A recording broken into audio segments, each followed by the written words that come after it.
In the rainy night, there was thunder, the sound of a distant ticking clock. Slow, haunting. Piano. I can't hear. Meera's whispers in a soft, shocking, trembling voice.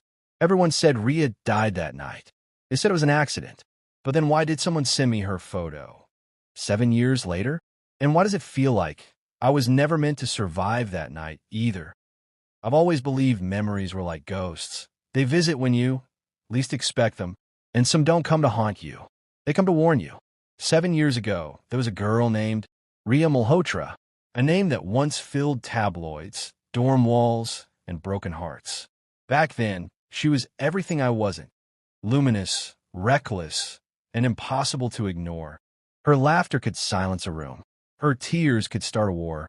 She was the storm you didn't see coming until it destroyed something you never thought you'd lose. And then she vanished. They said she died in a car crash on a rainy night after a college party. The media called it a tragedy. Her friends lit candles and cried on Instagram.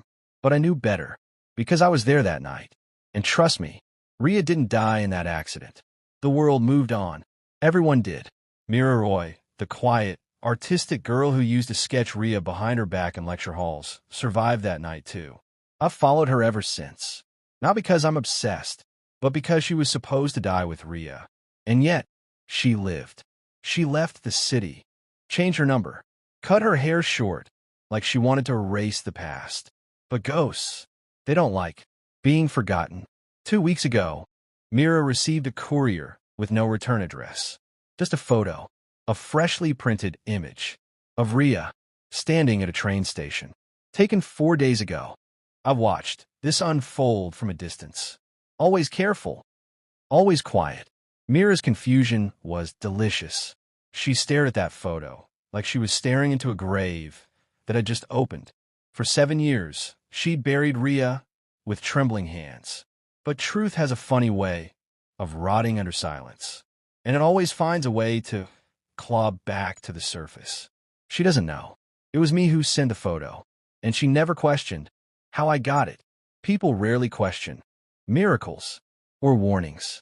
She made 3 calls after receiving it. First, her mother, short and tearful. Second, a man named Kabir Meera, the one Rhea used to love. Third, herself, because sometimes guilt echoes loudest in silence.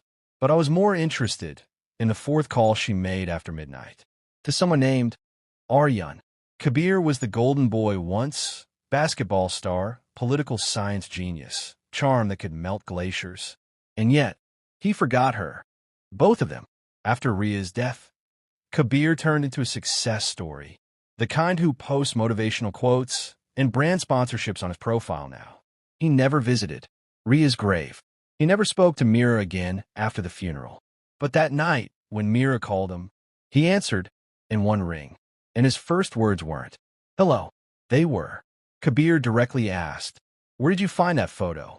Not what photo. Not what are you talking about. But where? Guilt doesn't lie. Not when it's startled awake. What most people don't know is that Meera and Rhea were more than classmates. They were sisters, not by blood, but by choice. In college, they lived together in a rented flat near Sector 18. Rhea always played loud music. Meera always wore headphones. They were opposites, but opposites don't cancel out, they balance. Until Rhea started spiraling. Parties, substances, a toxic love affair with Kabir, and a secret Meera begged her not to reveal. But Rhea wasn't the kind to keep quiet. She told me things no one else knew. About Kabir, about herself, about the accident. Let me confess something. I wasn't always a shadow. Back then, I was just another face in their college halls. Invisible, curious, watching. I worked in the media lab. I handled CCTV footage, and I saw what really happened the night of the accident. There was a fight, not on the road, but before they got in the car. 3 people left that party, Rhea, Kabir, and Meera. Only 2 returned. Kabir told the police they crashed after losing control in the rain. He said Meera was unconscious. He said Rhea flew out the windshield, but the windshield was intact. There were no skid marks. and Rhea's body was never recovered. Only her bracelet, only her blood. Tonight, Meera came back to the city. I knew she would. She's staying at a hotel under her mother's maiden name, room 409.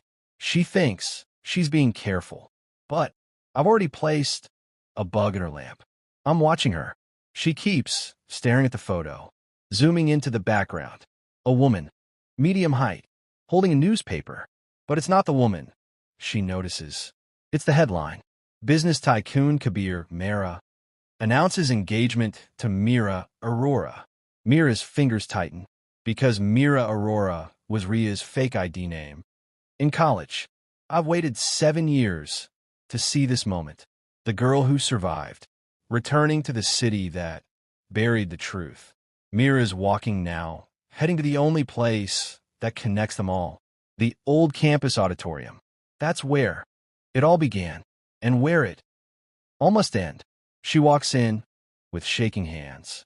Empty rows, dusty air, but on the center stage, one spotlight is turned on, and under it, a chair, and on the chair, a phone ringing. A loud sound of a phone ringing echoes in the auditorium hall. Meera stands in the middle of the hall, faint breathing. Meera picks up. Unknown voice. You shouldn't have come back. I can see Meera is terrified and asks in a whispering voice, "Who are you?" Unknown voice, coming through the phone with a slightly mocking laughter. You'll find out. But first, let's finish what we started the night Rhea should have died. Meera thought she came back to find answers. But in this city, answers are just new lies wearing different faces. And the night Rhea should have died is far from over. This is only the beginning. The truth is closer than ever, and so is the danger. If you're hooked and you want to uncover the rest of Meera's story, hit that like button, subscribe to the Mended Souls, and drop your theories in the comments. Your clues might just shape what happens next. Every story matters. And remember, no matter how dark the night, you can always shine beyond scars.